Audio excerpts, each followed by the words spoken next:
大家好，欢迎收看我们的频道。今天又回到我们的医疗经验分享系列 EP3 第3集。那我们也要再次感谢，就是网友们真的很热心分享的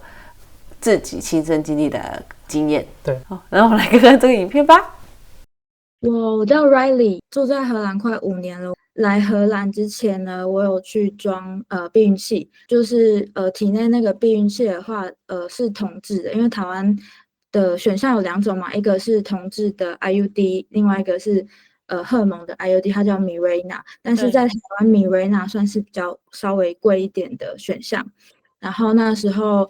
我就选择了同志的 IUD， 然后因为当时刚来荷兰的在工作的部分上面有比较操劳一点，比较累一点，所以有可能压力也有，或者是作息失调也有，导致我之前有一段时间生理期是很长的，大概有10天，这就有点导致会有一些感染什么的。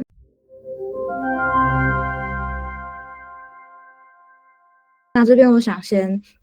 分享一下我那时候在嘉义的经验，只是嘉义通常都是初步的了解你到底有什么状况，所以那个时候在嘉义也就只是像我们现在这样正常的访谈，然后其实是有做很快速的内诊。那我有问题，内诊的时候，我在台湾的时候不是等到脚会放在那2个架子上，那这边有吗？然后这是首先嘉义，它很多就是有一个靠背的椅子，但是它没有这个。然后它的器具非常简陋，是那种很像鸭嘴的，就是撑开的，简单看这样而已。那时候就稍微发现，就是台湾荷兰的不同是，因为它没有妇科诊所这种东西嘛，就是脱个裤子之后就没了，然后就还要去另外约时间打电话给那个检测中心，约到时间之后再去那边拍片子，就对了。对，拍片子这样，然后片子他会再送到嘉义去，然后你还要再另外约时间，再第2次跟嘉义再讨论，就是这样子来回。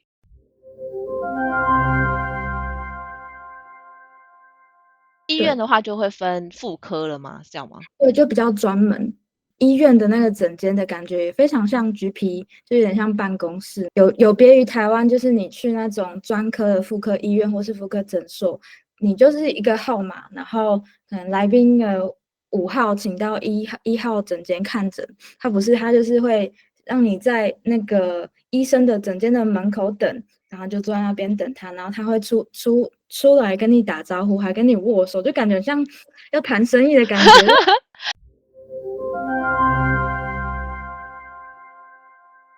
如果要到内诊的话，台湾通常都会是用那种在肚子上，比较少有侵入性的这样看你的子宫，但是荷兰大多数都是从就是阴道那边的器具去照看你的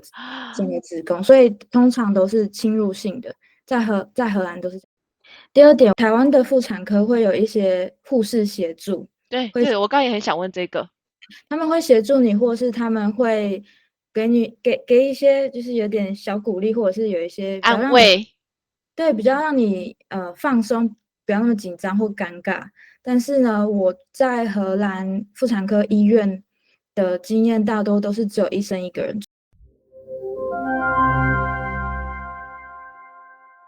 台湾在妇产科上面其实有很多的细心之处，像例如说，我们真的需要内诊的话，首先它不会以侵入性的为主，它主要也是怕你不舒服、不喜欢照肚子。那如果真的要打开看什么东西的话，你就是我们会坐上你刚刚形容那个椅子，就是可以跪卡的那个椅子，然后把双腿打开，对，然后有侵入性，但是台湾这边会有那个隔帘，对，你就有一点就是不用怕尴尬，但是荷兰没有这个帘子。有一次很印象深刻的是，我在等我的医生，然后前面有一个有点像是青少年或是大学生年纪的年轻女生跟她的妈妈出来，然后那个女生走出来的时候，她就很愤愤不平，就是心情很差，她就跟她妈妈抱怨说 ：“What the fuck? I don't want that guy to poke into my vagina. Put down my pants。”就是她那个女生非常的惊吓，像我这种亚洲人就不会讲出来，可能就是心里不舒服，但是还是假装看那个电视。对对对对对对，不然怎么办呢？可是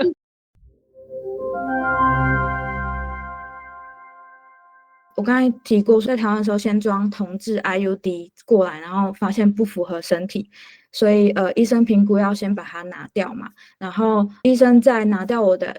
旧的 IUD 的时候，会有一个护士来协助，这样子协助我起身或是什么的。然后这也是一个非常不舒服的过程。我想大部分 IUD 大概都是长那样，就是小小的，大概两个那么小。那它是 T 字形，有一个翅膀嘛。然后装进去的时候，它其实是有点像有一个管子，然后那个 IUD 在这边，然后它翅膀是先收起来，然后它进去之后装完把那个管子拿出来，所以它的那个翅膀撑开了。所以当你要拿掉它的时候，你的管子已经先拿走了，很久以前就拿走了，所以你要把它拿出来的时候，其实是那个翅膀会这样刮你的身体，就是的部分，所以就非常的痛。我的医生那时候是直接徒手拿出来，就是痛的要命，就是也没有什么一些心理支持，就感觉他觉得拿出来是一瞬间的事情，没有什么需要什么准备的。对对对，然后那时候我没有吃任何止痛药，我就让他拿出来，就是非常的不舒服的一个过程。休息一段时间之后，他要帮我装新的 IUD 是 Mirena 的时候，他有先提醒我说要吃2颗 Ibuprofen 跟2颗Paracetamol， 就是让你止痛药。护士协助大多数都是这种比较特别的时候，其他时候我可能就是只是跟他讨论我的状况的时候，其实没有护士会在场。这真的很不一样。装完那个 Mirena 之后，我的生理期还是会来。荷兰医生的思维就是，好，那生理期来是造成你有这个内膜异位的原因，那就让你不要来。真的假的？就他就说让你就是不要来月经，所以让你装 Mirena， 你就不会来月经。但是我的身体我还是会有。它不是避孕器吗？对，但是我不知道为什么，可能我的身体比较敏感，然后就跟医生讨论，我还是有来耶，怎么办这样子？然后而且他那个荷尔蒙的 IUD 让我非常的恶心想吐。我不适应之后，我们又要决定把它拿出来。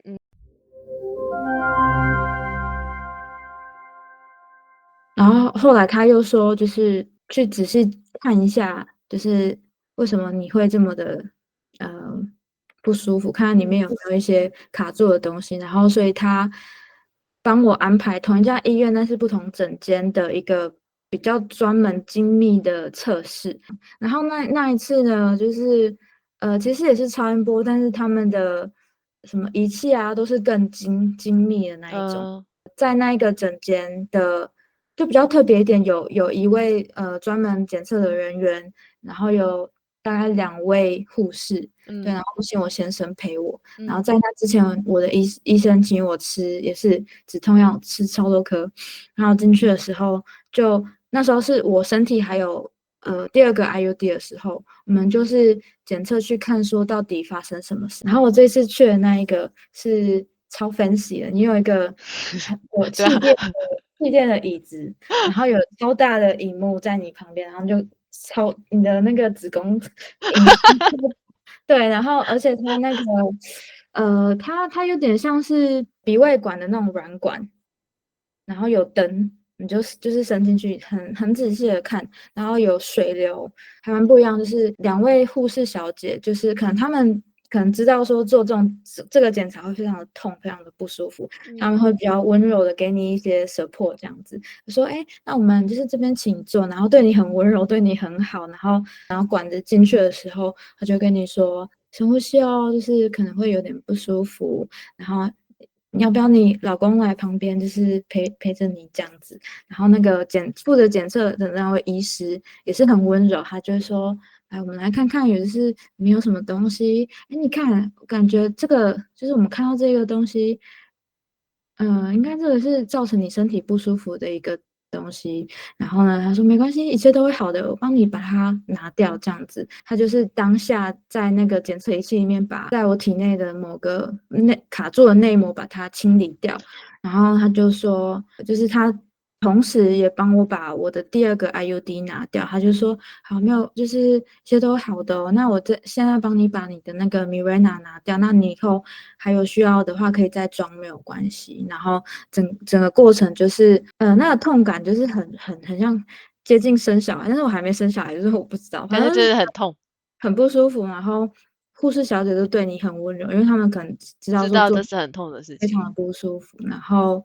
他甚至还跟你说，哎，如果你可能失禁啊，你没关系，不用害怕，就是直接排出这样子。检查完就回家了吗？就是没会有在检查卧就回家床什么的？休息。哦没哦哦，有。他就说好，那等我们检查完之后，你再回去跟你的医生去讨论看看这个是什么。然后他就说没事哦，没事哦，好喽。对，他是然后回到就是原来妇科的那个医生那边。对，然后听他解释这样。然后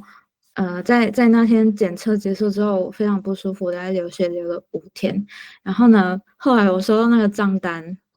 其实那个 fancy 的检测你还是要付钱的，所他以我那个不算是保险支付的吗？还是就是它不是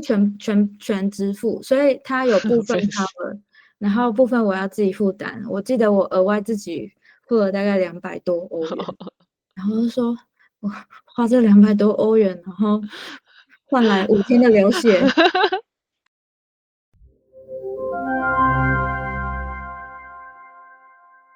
我有一个建议，就是如果大家可能也像我一样身体比较虚弱，然后有子宫内膜异位症，然后在荷兰需要去到医院这一块跟医师谈论的话，我有一些建议，就是例如说，你去看妇产科的时候，你可以穿裙子，因为他们内诊的频率真的是蛮频繁。我个人的经验上，几乎每次去，就算没有很多事情要讨论，他也是说，哦，那你裤子脱下来，我帮你看。就是对这种。然要给你后内诊一下哦，这样子。对内诊一下看一下这样。对，然后第2个建议是，我觉得大家可以记录自己生理期的状况，然后可能就是简单笔记记录下来，然后你下一次跟医生见面的时候，你才可以有效的讨论。因为你可能像我之前一开始比较频繁的时候是每3个月或是每2个月跟医生有一个约，然后后来改成半年，但其实中间可能半年中间你会有那种超爆不舒服的时候，但是你看到医生的那一瞬间，可能那当下风平浪静，你身体没有不舒服。如果你这些就是没有记录下来，你没有办法跟医生有效的讨论，你没有跟医生讲，他们就会觉得啊，你可能就没事。就是你对要 speak up，就是讲出你到底有什么样子的问题，才有效的讨论。对，我对。觉得这边在看医生，无论是不是看医生，我说的是，even 我们可能跟老师的谈话，通常他不会是引导性的问你问题，不会说，哎，你有没有遇到什么样的状况，什么时候让你有选择题，然后可以让你去想，而是就是直接问你说你有没有什么问题，然后就是一嗯个开放性的，所以你要自己先有所准备，你才有办嗯，法去跟他讨论，大概对，是比较像是这样子。目前的分享的是这样子。对。好的，谢谢你，谢谢你。希望周边或是有看到这个影片，然后有类似或是说这样子的状况的朋友，就是可以听一下这样子参考一下，不代表说你也会经历到，但是嗯，至少有这样子的过程，让你有点心理准备。这样，谢谢好，你啊，当然谢谢你的时间，不会，拜拜，谢晚安。谢谢谢，晚安拜。啦，拜拜。